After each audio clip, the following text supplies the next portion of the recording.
Today's lesson will review unit conversions, stoichiometry, and limiting reagent concepts.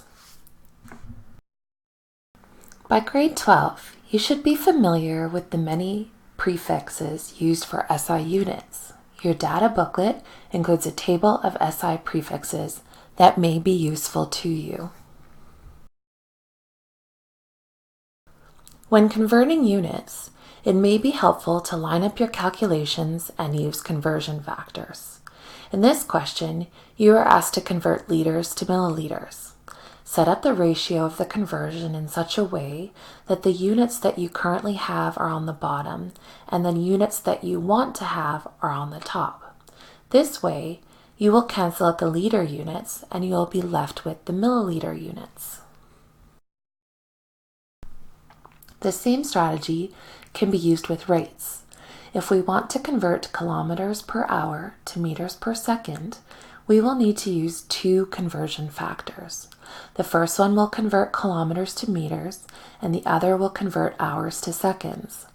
There are 1,000 meters in 1 kilometer, so that is what I need to use to cancel out the kilometers.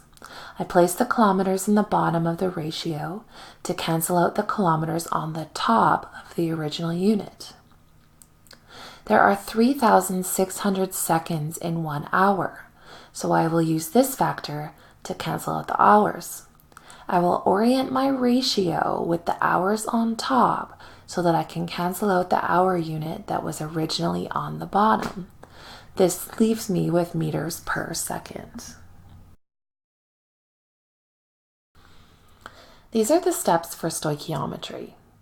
You cannot begin a stoichiometric problem without first writing a balanced equation. This is always going to be your first step. After that is completed, write the chemical amounts that you know right below the equation. This will help you figure out what you need to calculate and solve for. Then you can begin solving the problem by calculating the number of moles of your known substance, and then using a mole ratio to determine the number of moles of the unknown. Once you have the moles of the unknown, you will complete one final step to calculate the answer that is being asked for in the question. One important thing to remember from Chemistry 20 is what to do when there are two substances with known quantities. Which one should be used in the stoichiometric calculation? The answer is the limiting reagent. To figure out which substance is limiting, begin by calculating the number of moles of each.